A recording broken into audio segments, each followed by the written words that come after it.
এখন থেকে আপনারা চাইলে খুব সহজেই আপনার মোবাইল দিয়ে 1 মিনিটের মধ্যে এরকম সুন্দর সুন্দর প্রোফাইল পিকচার তৈরি করতে পারবেন।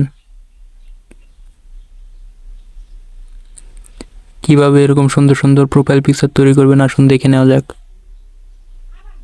সেজন্য আপনাকে একটা অ্যাপ ডাউনলোড করতে হবে। গুগল প্লে স্টোর থেকে ফটোরুম নামে এই অ্যাপ ডাউনলোড করে নেবেন। তারপরে এই অ্যাপের মধ্যে প্রবেশ করবেন।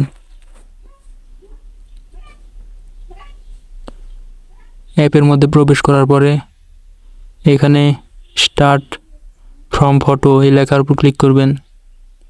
তারপরে এখানে কোন ছবিতে তৈরি করতে চাচ্ছেন সেই ছবি সিলেক্ট করে দিবেন। দিলে স্ক্যানিং হবে, তারপরে ব্যাকগ্রাউন্ড রিমুভ হয়ে যাবে, তারপরে সুন্দর সুন্দর প্রোফাইল পিকচার তৈরি হয়ে যাবে। তো এখানে অনেকগুলো অপশন আছে। এখন এর মধ্যে প্রোফাইল পিকস লেখা আছে, এই লেখার উপর ক্লিক করবেন।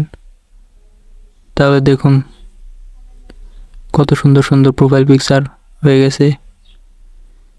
এখন এগুলো প্রোফাইল পিকচার যদি আপনি আপনার ফেসবুক সহ যে কোনো অ্যাকাউন্টে ব্যবহার করেন তাহলে অনেক বেশি সুন্দর লাগবে।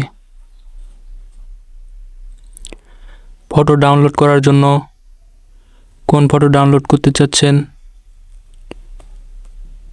সেটা সিলেক্ট করতে হবে। তারপরে এখানে এক্সপোর্ট লেখার উপর ক্লিক করবেন। তারপরে সেভ টু গ্যালারি লেখার উপর ক্লিক করবেন।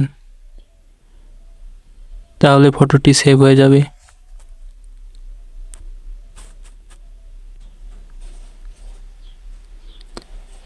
তো ভিডিওটি আপনাদের কেমন লেগেছে তা কমেন্ট করে আমাদের জানাতে পারেন এবং এরকম আরও ভিডিও পেতে আমাদের চ্যানেলটি সাবস্ক্রাইব করে রাখতে পারেন।